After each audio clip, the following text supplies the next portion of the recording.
পবিত্র কোরআনে শিশুকে বুকের দুধ কত বছর খাওয়াতে বলা হয়েছে? ক 1 বছর, খ 2 বছর, গ 2 বছর 6 মাস, ঘ 3 বছর। 2 বছর 6 মাস। আপনি চিন্তা করে দেখতে পারেন, হাতে সময় আছে। 2 বছর আছে, 2 বছর 6 মাস আছে, 3 বছর আছে, 1 বছর। 2 এর মধ্যে ছিল, আই থিঙ্ক 2 বছর। আচ্ছা, মনে করুন যে 2 বছর আর 2 বছর 6 মাস, এই দুইটার একটা, কোনটা নিব? 2 বছর। 2 বছর লক করে দেব। হ্যাঁ। ফ্রিজ করে দেয়া হোক খ 2 বছর।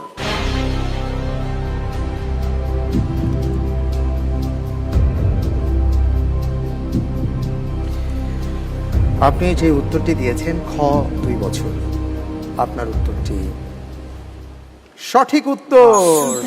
মাশাআল্লাহ, আলহামদুলিল্লাহ। জি, আল্লাহ রাব্বুল আলামিন কোরআনে কারিমে বলেছেন ওয়াল ওয়ালিদাতু ইউরদি'না আওলাদাহুন্না হাওলাইনি কামিলাইনি, 2 বছর। জি।